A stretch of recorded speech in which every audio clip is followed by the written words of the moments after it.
So I'm on. You can keep your press. You gotta hold it down. Will it make like a bow tie? There you go. Now you're on. Oh, okay. Yeah?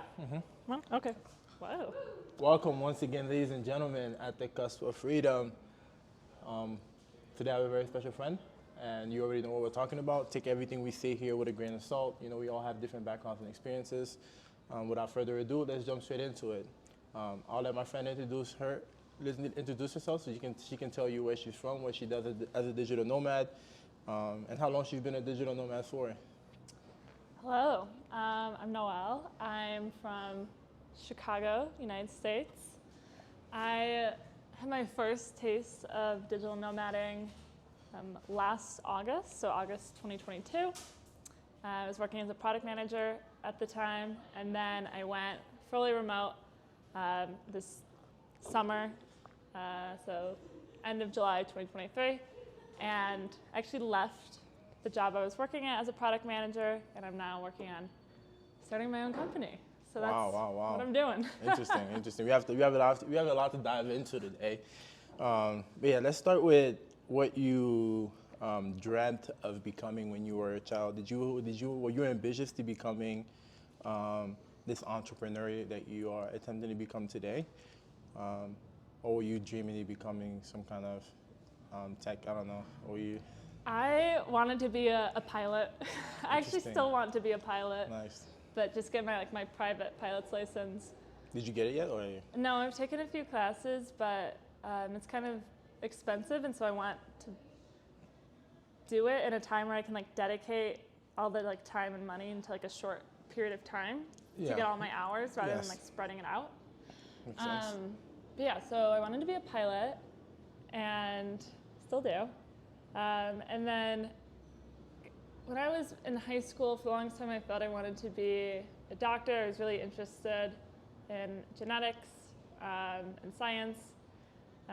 But as I was, applying for university, I realized that the side of medicine that I really like, or of science, is the research element. Yes. But I'm a pretty extroverted human being, and I like communicating with people. Interesting. And so I felt like research I wouldn't be able to get that much. That interaction that you so long for. And so I last minute decided to apply to the College of Business at the University of Illinois, if anyone goes there. And all the other universities I applied to was for their pre-med programs.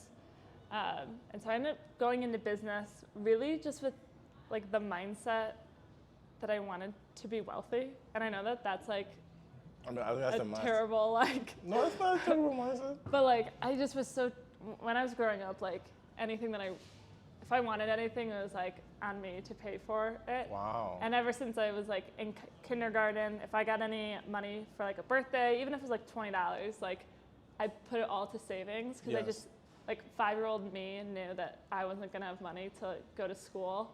Interesting. So it just never had extra income. Yes. So I just was okay, business, I'll be able to be wealthy, Yes.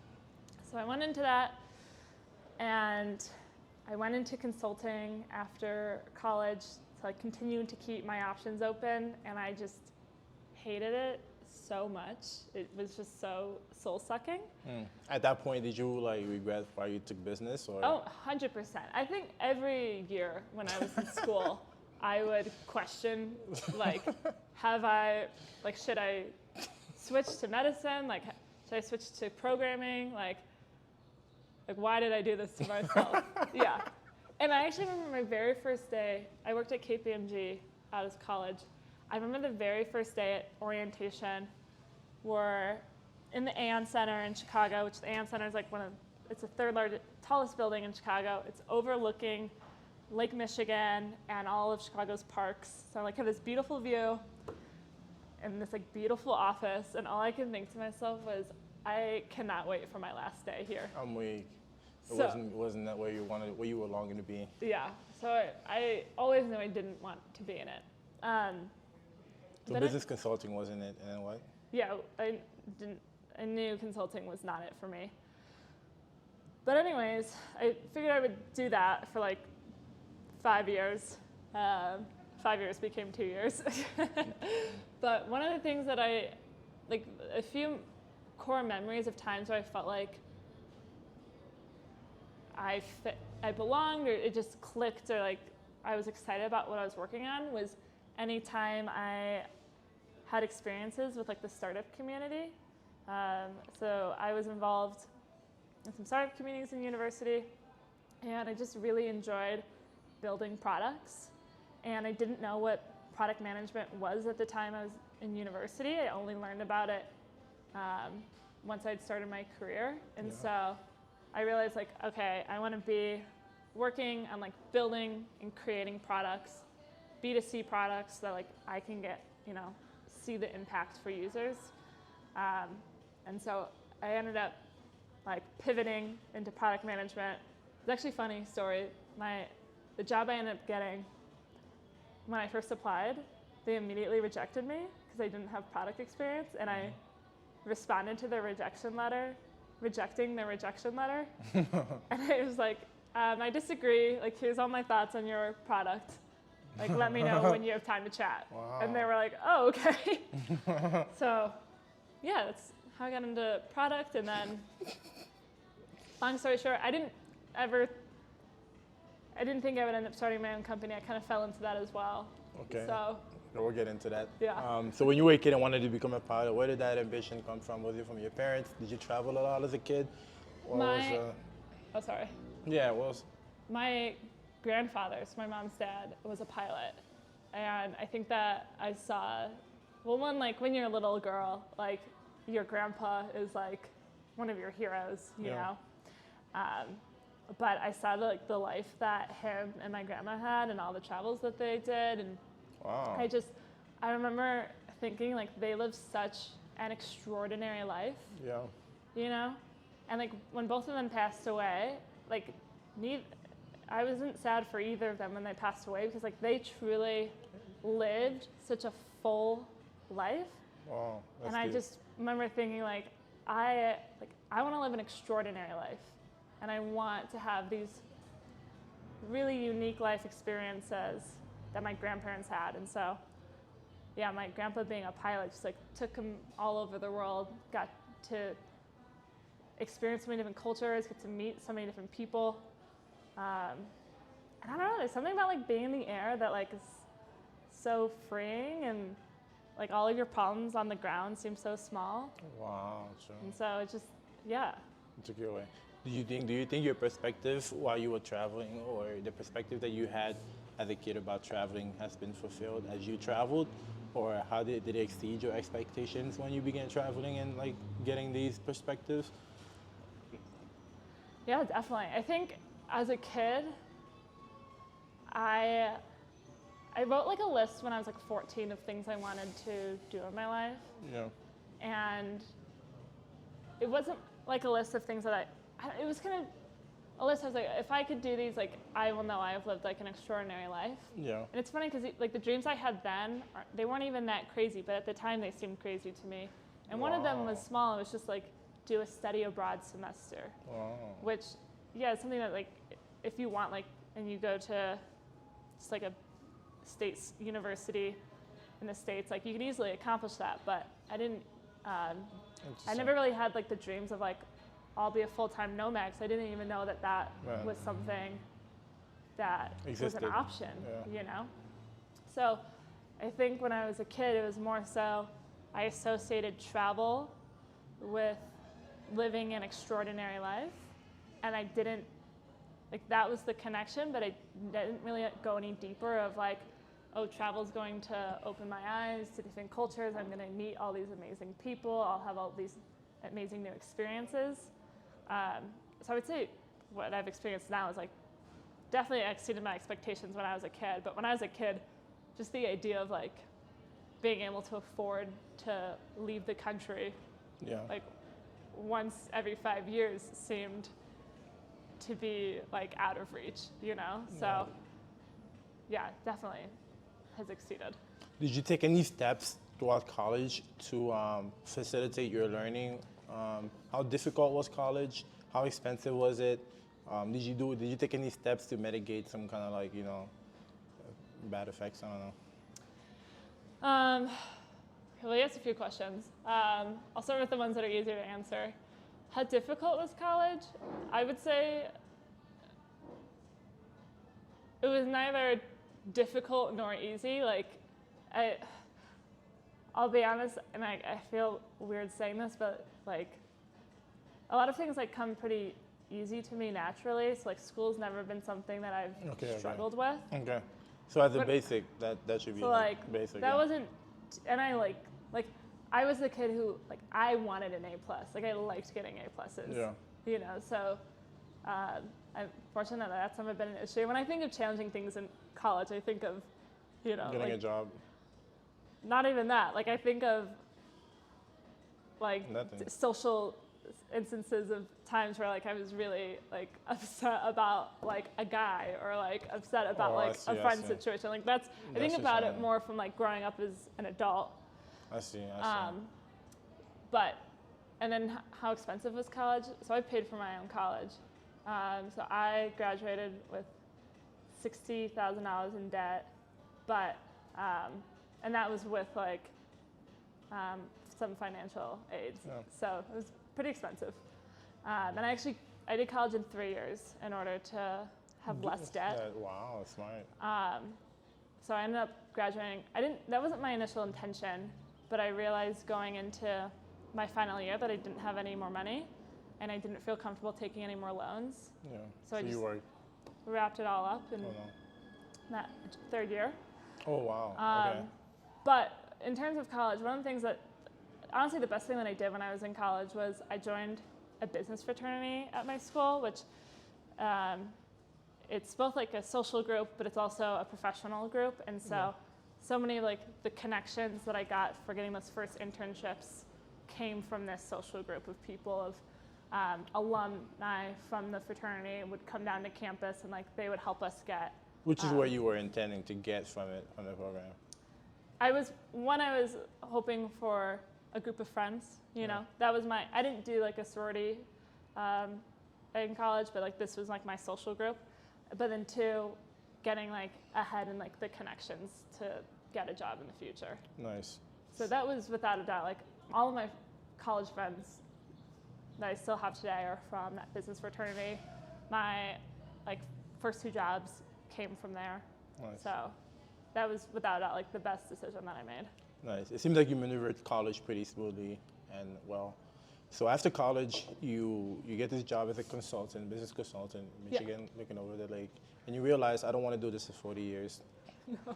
What switched for you to switch to program management? What decisions did you make to establish your outcome? And, Yeah. Well, so I initially was thinking that I would do it for 5 years and then I would switch into something else. But I started learning about product management, and I had a previous job. I worked at a really small startup called Motobag, and they create motorized carry-on suitcases that you can ride on. let me just think about that for a second. So just like imagine a carry-on suitcase. That you can ride on. And you can. It's like a scooter, but with a like, carry-on. You can sit on the carry-on and like there's little like foot pedals to put your feet on, and then like a little joystick. Yeah, wow, that's pretty freaking creative. It was so much fun, and honestly, like the product sells itself. Yeah. I'm the biggest fan. It's called Motobag. Absolutely loved it. But so I did that before working in consulting, and so when I was in consulting. Did you also get that through your fraternity or group friends? No, so as I mentioned, I was part of like this like startup community at the University of Illinois, and we did a trip where we went to the Silicon Valley and we met different startup founders. So why were you part of that? During your time in college doing business, were you still involved in the startup community and like? Yeah.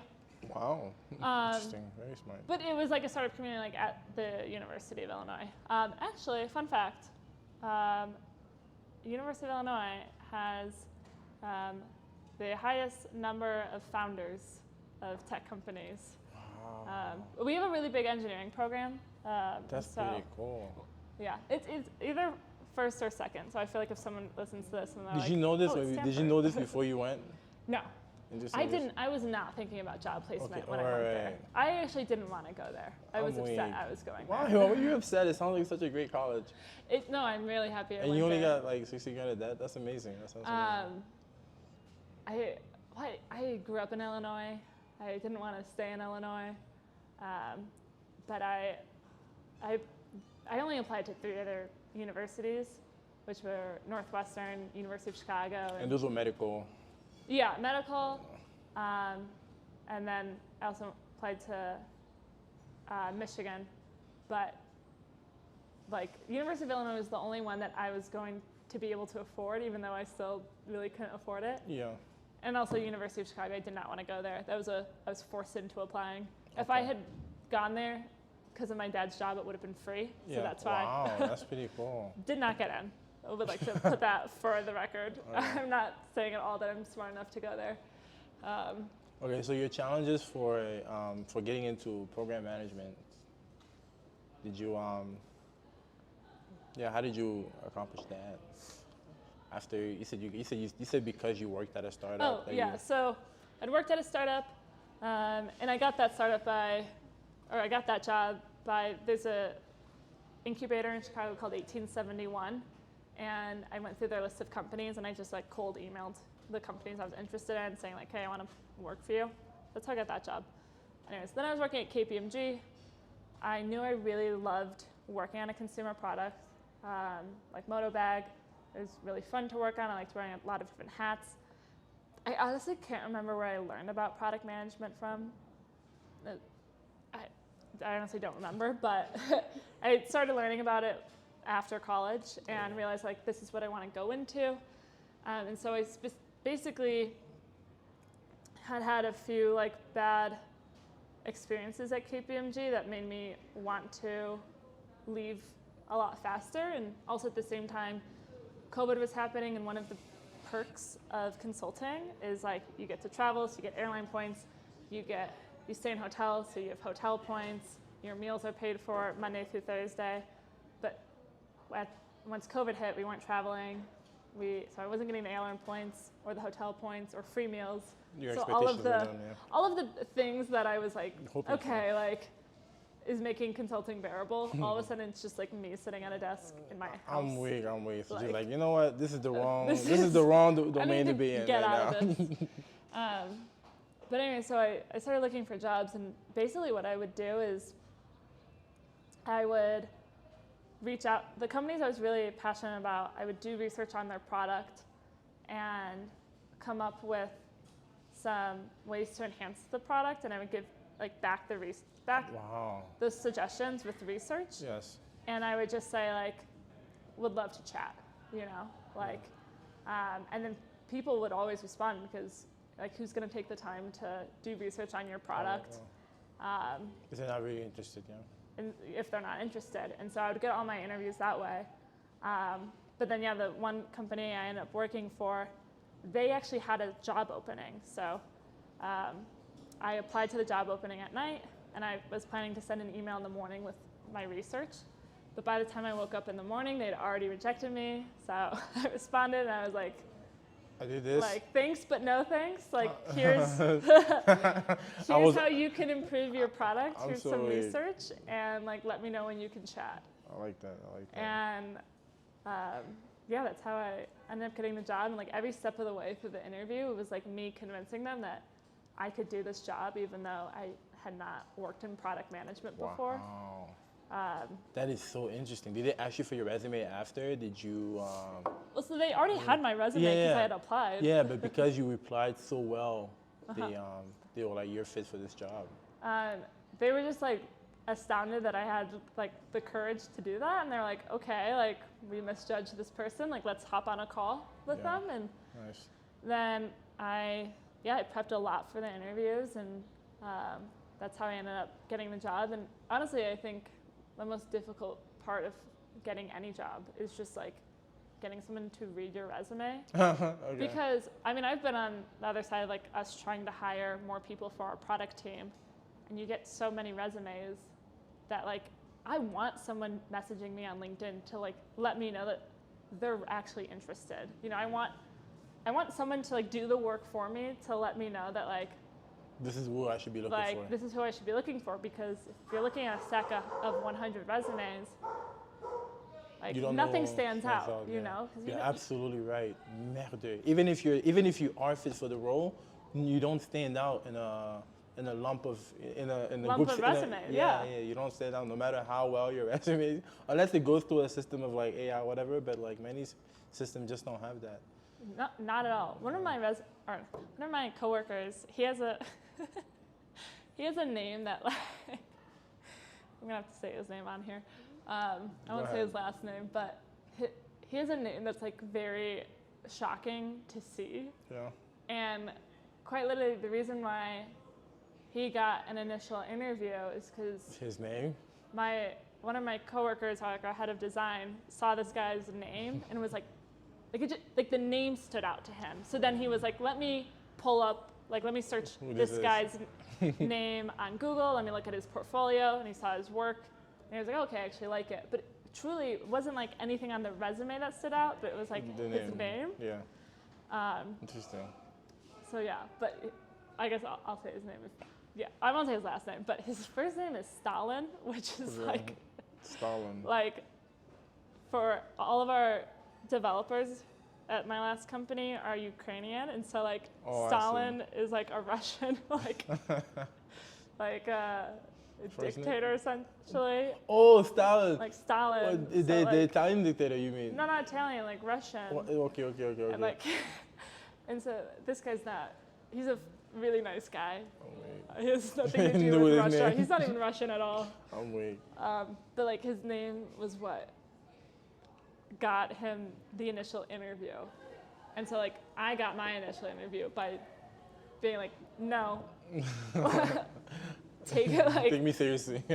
You know, saying like rejecting their rejection. So he got it through his name. He was a bit like, yeah. But he didn't get the job. No, he did get the job. Oh, he got the job. Okay, yeah. Nice. He made the most of it. And he's great. He's so nice.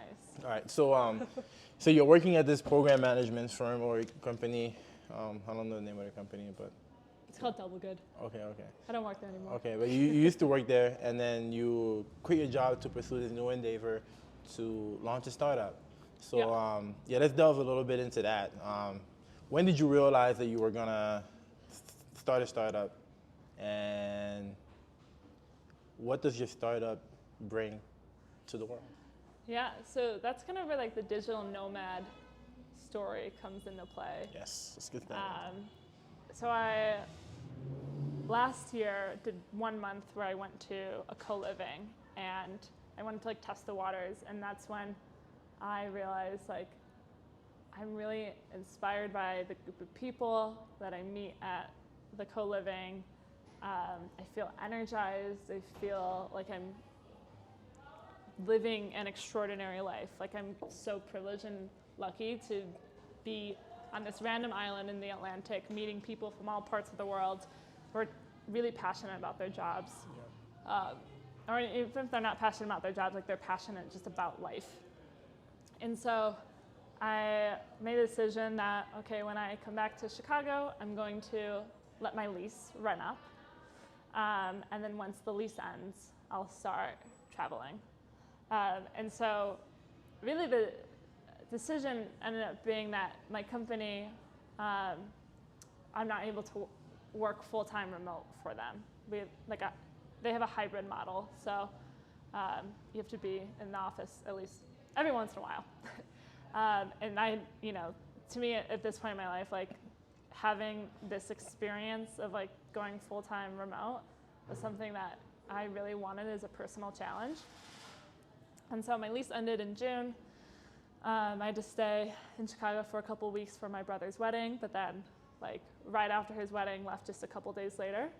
And so from that point, I still wasn't in the mindset that I was going to start my own company. I was thinking I would, my goal was to have a job lined up by January. So I was thinking that I would start applying for jobs in October. And do the co-living life. Yeah.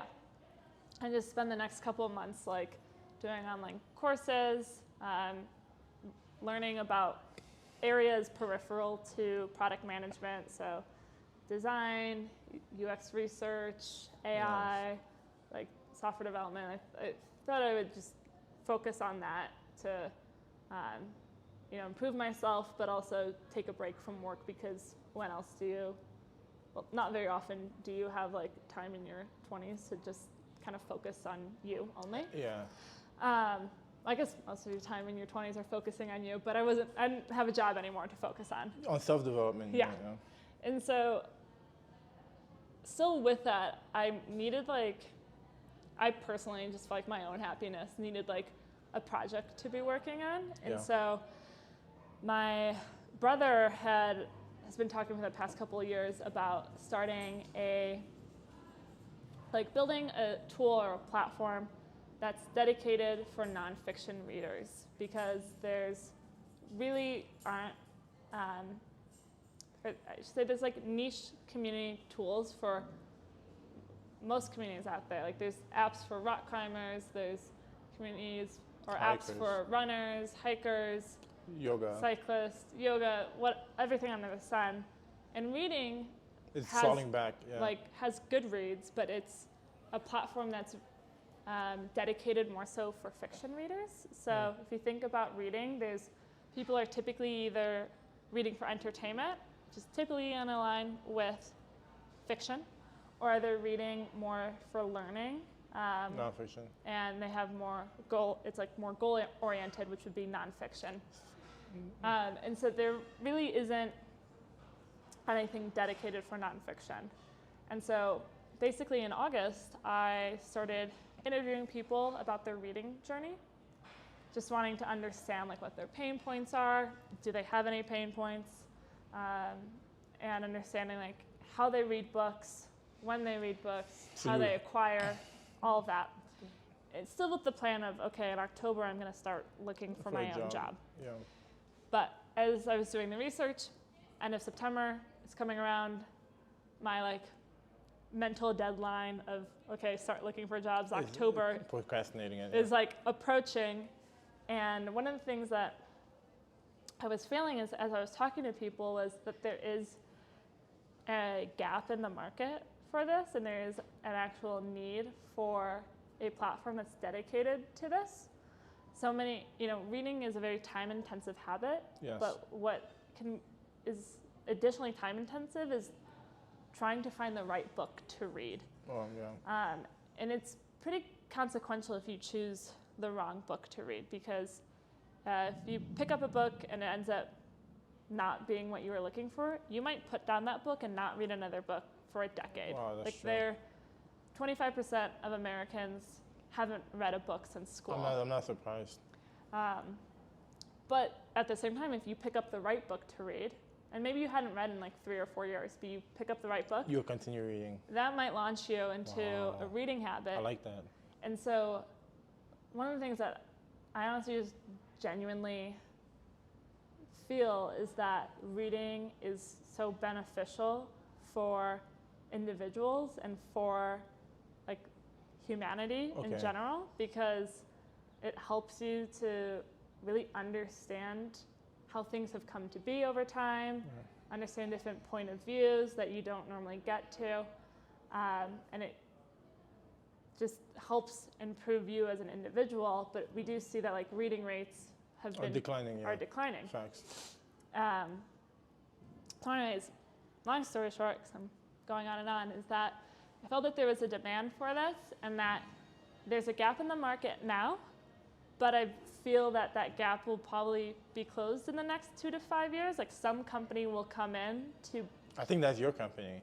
Yeah, and that's kind of the question of can we be that company? I honestly, I see your value proposition, and I think it's a very well thought idea.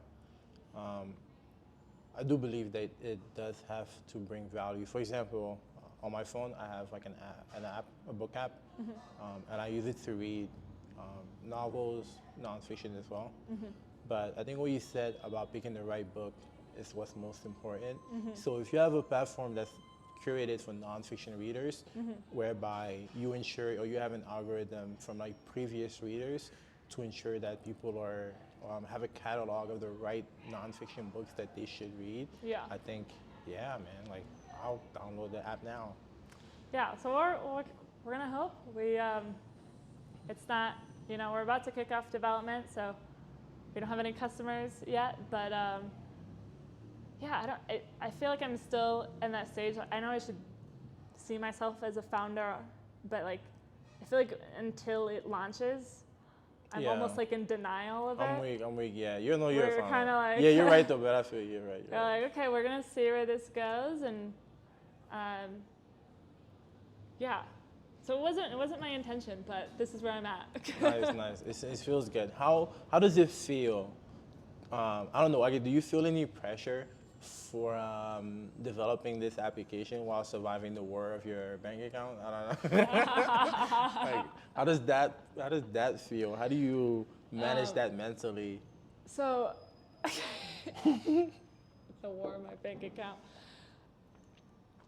I'll say for now, like, I don't think it'll cause me stress until June, because I have a very tight, when I was initially planning, like, my initial, like, Nomad year, I kind of budgeted out through the end of May, because my plan is to go back to the States in the summer to spend it at my family's lake house that I was telling you about. Yeah. So I have a, like, pretty strict budget in that sense. So I'm kind of living in denial of like, oh, I'm going to continue to be poor after May. And also when I was doing this initial budget, I didn't think I'd go this long without, I was assuming that I would make income again. Yeah. The other aspect is kind of going back to like my childhood and honestly most of my life, I have not had a lot of money. Like I just... You've known how to live. Like I know how to save all my money. I'm like, for the longest time, honestly, up until like 2 years ago, because for the first couple of years out of college, my entire paycheck went towards savings or paying off my student loans. Nice. You know, so like, that's good. For Very, the very first good like habits. 2 years out of college, I would give myself $300 a month that I could spend. Wow, tough. Which, in the U.S. yeah, Wow. like the entire month, 30 days, I was only, so $10 a day was my budget. That's interesting. So it almost feels like the past 2 years, I've had too much money. Because I don't need that much money. I know how to not spend money. So it's almost more natural to me to be poor. Okay. And I poor in a relative sense. Wow, that's very that's very deep. I think people are hearing this and taking it literally, but to me, it means you're very rich because you have very few wants. Oh yeah, I have everything I need. Honestly, like, and I think that's also part of like being a nomad. Like, you start realizing like how little you actually, like how little you need material items wise. Like as long as I have a laptop and my phone, like I can connect to anywhere in the world. Yeah. I can continue to have relationships with people back home. I don't get homesick. Heck, I came to Mexico with just a personal item. I don't even have a carry-on bag. Like literally just a backpack worth of items. Wow, minimalist. So I felt like that was my, like, oh, I've achieved expert level nomad. But to be fair, it is warm where we are, so it's not like I had to be. A lot of clothes. I didn't need to have sweaters. Yeah. When I was in Switzerland, I definitely needed sweaters. So that was carry-on time. When it comes to this this nomad experience, do you have any like challenges with regards to, I guess it's not even challenging, it's pretty basic, like, I guess like managing your time and work and stuff like that? I would say the nomading isn't challenging. What I think is a challenge I was not anticipating that I think is going to become an even bigger challenge as time goes on is I was at home for 5 days and I just felt like such discomfort being there. Like I felt like my real life now is the co-living. Is the co-livings. Nice. And then like being home, like, and you talk to people and it's like, oh, like, you know, like what's new? And like everyone's like, oh, like nothing, like doing pretty much the same thing. You know, like going out, getting drinks, work, like same old, same old. Yeah. And I feel like I've gained so much There's over the past couple of there's months. no going back. There's no going back. But like, now the biggest challenge I'm feeling is I thought I would do this for like a year. And I don't want to move back to Chicago. And I'm like, well, where do I move?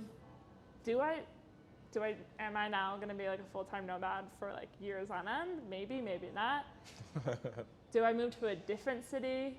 Maybe, I don't know. I've like opened up an existential life crisis.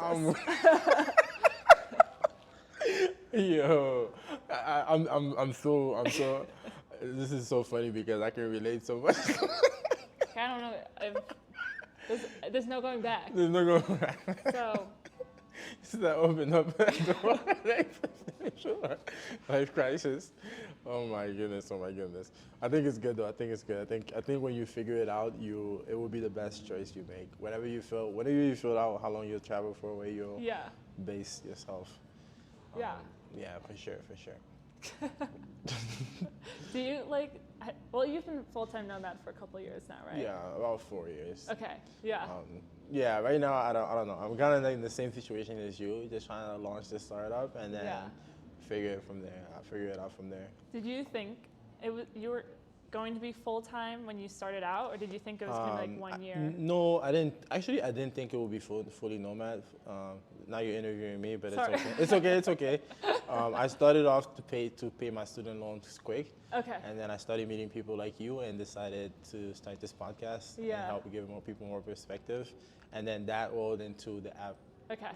Just to help more people gain this lifestyle. Because as I'm sure we can agree on, this is like what everything should be like, right? We should be living and working together and partnering up and having businesses and taking risks, living while we're young, you know, instead of giving all your life away to corporate that doesn't give a shit. Yeah. So I think about 80-year-old Noel a lot. Like she dictates most of my life decisions. I like that. Like when I'm 80, am I gonna look back on my 20s and like have spent my entire time in Chicago? Oh my God, I'd be pissed. Like 80-year-old Noel is like screaming, being like, "Get the fuck out!" Apologies if you don't have swearing on this podcast. I don't know, but that's so much of my decision making is like, like we only have this one life. Like why would I waste it doing the same thing day in and day out, interacting with the same people day in and day out? Like, I guess going back to even like my grandpa, I honestly feel like that's where the seed of like the traveling game of nomading is just like seeing how extraordinary his life was. Wow. Wanting to do that. Yeah, I hope more of us become nomads. So I feel like it's the trend, I think. Well, also with people being, I mean, you can live this lifestyle. Well, most people cannot have lived this lifestyle, 20 years ago, 30 years ago without the internet. I think it's true, but I think even today it can still pull the challenge, especially with like, I mean, not only in the U.S. where it's a corporation, people don't know it's a corporation. Yeah. And it's very easy to like get off track from a path that could lead you to becoming a digital nomad. Yeah. But I also think that it's also a challenge for people in developing countries as well, because most people don't even know English, Yeah. So it is a trend, but it is something that one has to really, really resonate and know themselves early enough to ask the right questions in order to get a good chance of attaining. Mm-hmm. And yeah, I think it's feasible with just the right mindset. One of the things that I did, like nomading, it wasn't like, oh, all of a sudden last year I wanted to get into this, but I, like 5 years ago, met someone who had taken like a sabbatical from work to travel around Southeast Asia for a year. And so really what I did is, even though I wasn't like fully sure if I wanted to do this, it felt right to me, but I just started telling people like, oh, I'm gonna I'm going to go travel when I turn 25. I didn't end up doing it when I turned 25, did it when I turned 26, but I just kept telling people because I knew if I told people, at least my personality was like, well, now I can't back out. Yeah. And I'm so thankful that I did that because if I hadn't told people, I definitely would have backed out. I'm weak. Like, Really? For sure. Because I would have been like, oh, like, it's just, like that's a lot of work. Like I gave up my job, which I really loved my job. I did. But like, and even in like the first couple weeks, there was like the first 2 weeks, I was like, what the fuck have I done? You know? And then I realized, like, and it was one of the things where I'm like, I have to keep going because I can't go back. I told literally everyone and their mother, you know? But then like one day, like finally, like it was honestly only like a 2-week period where I was like, what have I done, you know? Yeah. And then one day I like woke up and I was like, no, like this is right, like this. Almost like you had a good sleep and like Yeah. yourself came back and was like, okay, we're doing this, we're dreaming this for all this too. Okay, so I feel like being a digital nomad is also understanding different ways you can save on taxes. I think that having location independence is about understanding different places that you can be for, you know, not only like health reasons or, you know, a good place to live or establish yourself, but also where you can save the most on taxes while having these benefits. Yeah. So that's why I feel like, you know, you starting a business is a very, very smart idea everyone should do, or, you know, especially during this time where we should, because we're young, this time we take the risk. Yeah.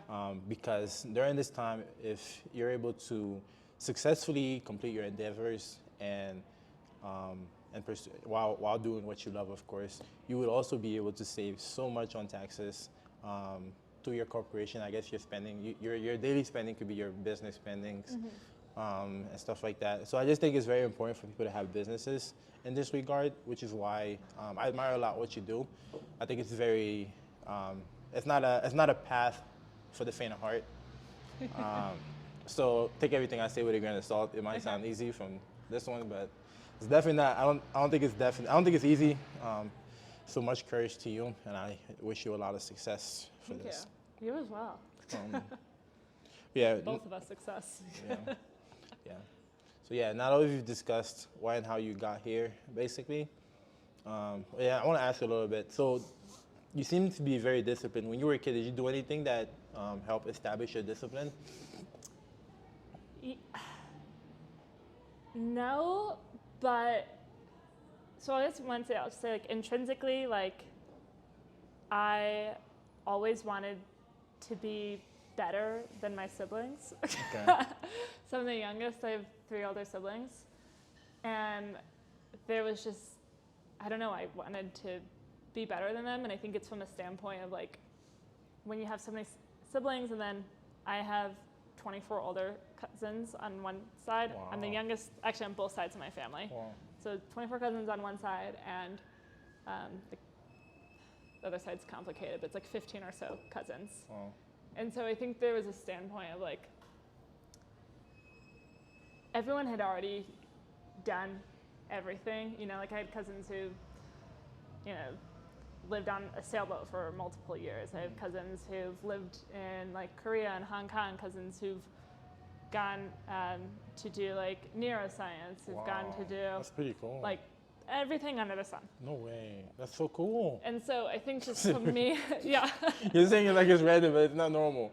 Go ahead. Yeah, no, I have a very interesting family. I think just being the youngest and like seeing other accomplishments, like I just like, let's go. I wasn't trying to be better than my cousins, but I knew, like, I just wanted to be better than my siblings. And so I always wanted to be the top in my classes, and it never came from my parents. Interesting. It never came from anyone saying like, hey, like you need to do better. But like, I don't know. It was just part of my DNA. Interesting. And I will say also at the same time, it wasn't like I was like studying 24/7. Like if my homework wasn't done by like 9 p.m., even in high school, I wouldn't do it like the rest of the night. So I'd be like, no, I want to watch a movie or go to bed. I'm someone who's always valued sleep, but I just get creative of like, okay, like I can do math during English, and then I can do English homework in the passing period from like XYZ. So yeah, you make your time efficient. yeah, I wish I could give a better answer. I just wanted to be better. No, it makes sense. It makes sense. My own point of pride. Facts. It makes sense. Well, yeah. Now that we've discussed why and how you basically got here, Yeah. and pros and cons of becoming a digital nomad, do you have any life philosophy that you can share with your 8-year-old self if she was watching this to become like you or better?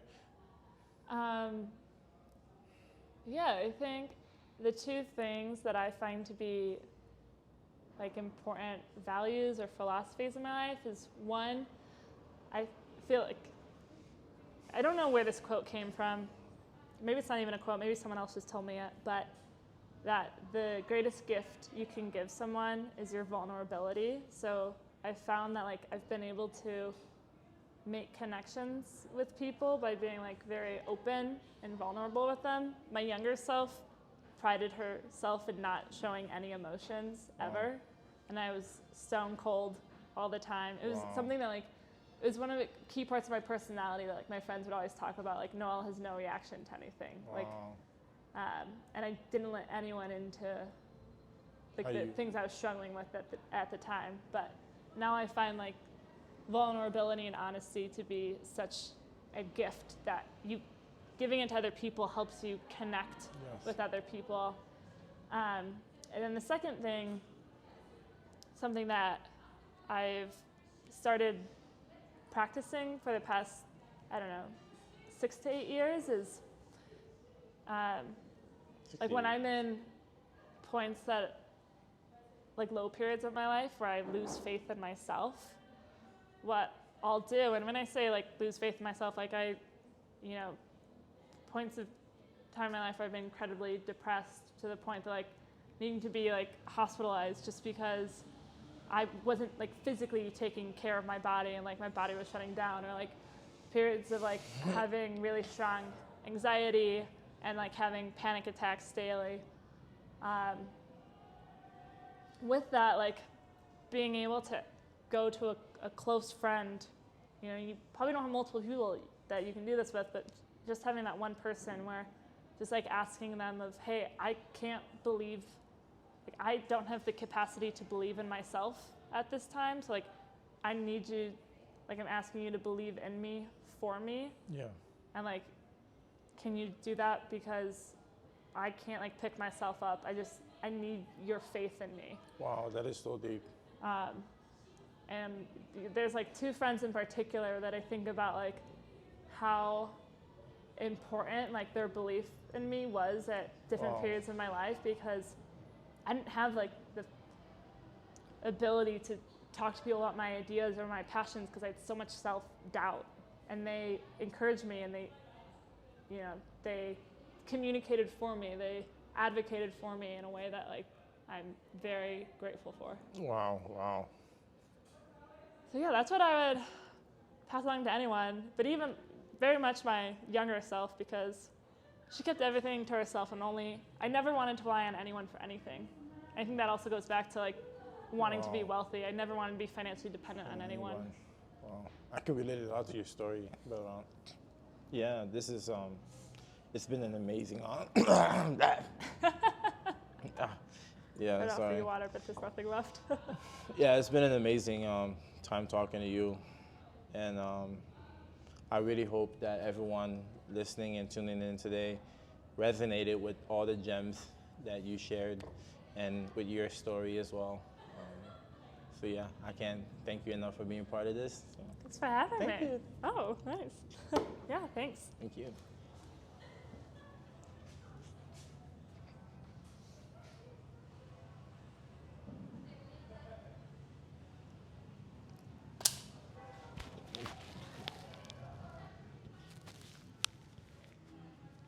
Do I just click it off again? Yeah.